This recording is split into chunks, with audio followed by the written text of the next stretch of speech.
Assalamu alaikum everyone, welcome back to part 3 of today's reading. So let's hear some more stories about the ordinary men and women who fought and sacrificed their own lives for Imam Hussain and his cause.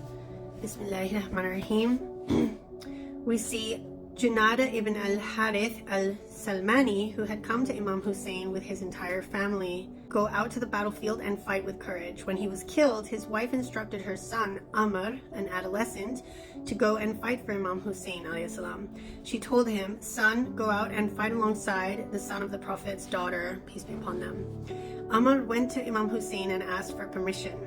Reluctant to let a young man rush into the battlefield, Imam Hussain looked at the men around him and said, "This is an adolescent and his father was just killed. His mother may hate to see him go out into battle." At this, Amr replied, "My mother was the one who asked me to fight." The boy went into the battlefield and fought until he was killed. His head was severed and thrown towards Imam Hussein's camp. His mother looked at his head and cried, "Well done, my boy." She took a tent pole and rushed into the battlefield, chanting in verse, "Master Hussain, I am an old and weak woman. I am barren, sickly, and thin. But I will hit them with a mighty blow in protection of the sons of the noble Fatima."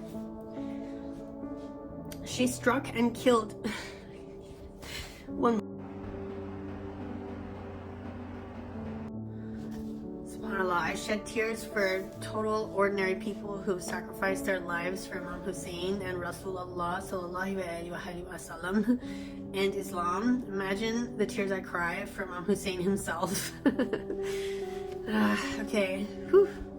Ya Rab, give me strength. Okay. This woman struck and killed 2 men from Yazid's army. MashaAllah. Imam Hussain prayed for her and called his men to bring her back to the camp.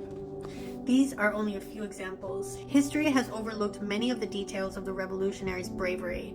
Historians have normally neglected to mention details, sufficing themselves with what they see as important.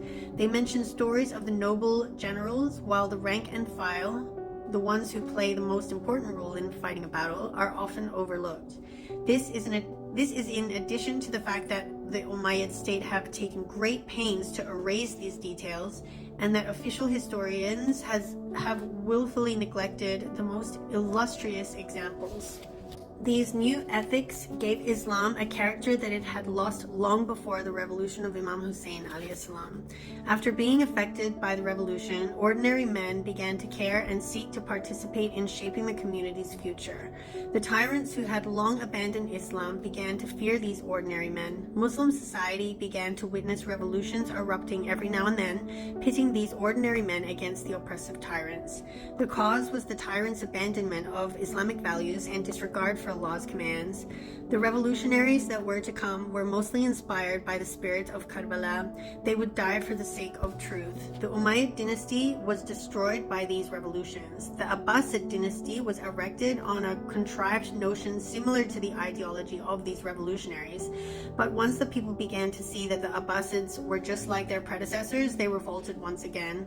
The revolutions continued, led by the spirit of Karbala. They were continuously raised against all oppression, tyranny, and corruption. Okay.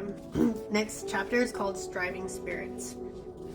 The revolution of Imam Hussain alayhi salam was a cause for reviving the striving spirit of the Muslim nation, the spirit of ambition and aspiration that had long been dormant. Psychological and social ills had, for too long, kept Muslims from striving for their personal and communal advancement. The revolution of Imam Hussain alayhi salam came to remove the barriers which had hindered the Muslim nation from revolting.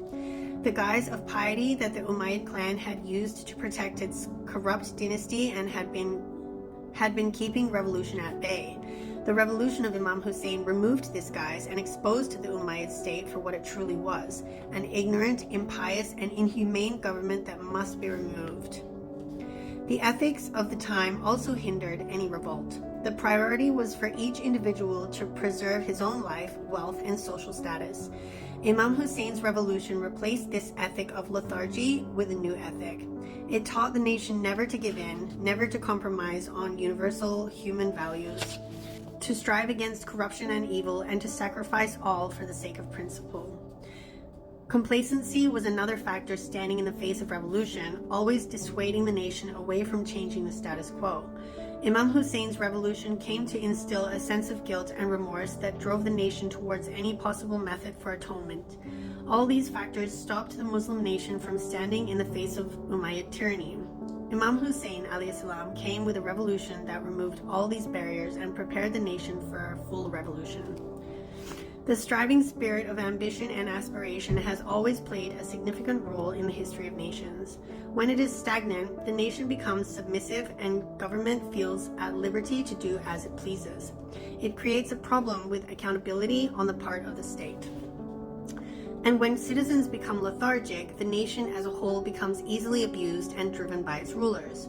When complacency takes hold and the nation loses its will and ambition, reform becomes a very difficult objective to achieve. Imam Ali alayhi salam had constantly ensured that the nation maintains the spirit of striving towards its betterment. He wanted the nation to be able to revolt whenever the need arose. This can be seen most evidently in a testament he gave at his deathbed. He told those surrounding him, "Do not fight the Kharijites after my death. Do not equate those who sought the truth but missed the mark," meaning the Kharijites, with those who sought evil and were able to achieve their goal, meaning the Umayyad clan. The reason for such a call is clear. Imam Ali alayhi salam had fought the Kharijites because they threatened the security of the Muslim nation by revolting against a government that fulfilled the needs of its people. But the Kharijites also knew that the Umayyad rule was illegitimate. Imam Ali alayhi salam did not want the Muslim nation to unite against the Kharijites after him and lose sight of the true Umayyad threat. But if the Kharijites survived, they would be a thorn at the side of the Umayyad state. The nation did not heed this call. The factions were united with the Umayyad clan against the Kharijites. Despite this, the Kharijites survived and remained a nuisance to Umayyad rule. However, they were not as effective. In order to understand fully the impact of Imam Hussein's revolution, we should be mindful of the fact that the Muslim nation has slumbered in submission for 20 long years. In those years before Imam Hussein's revolution, no other revolution took place, despite the fact that the reasons for revolution were evident throughout that time. From the time of Imam Ali's assassination to the day of the massacre at Karbala, there was no sign of a popular movement or call for reform against the constant oppression, murder, and corruption of the Umayyad state. The chieftains had elected to search for excuses for Umayyad tyranny rather than striving for reform. The rest of the nation was submissive and complacent. For 20 years, the Muslim nation lived in this rut.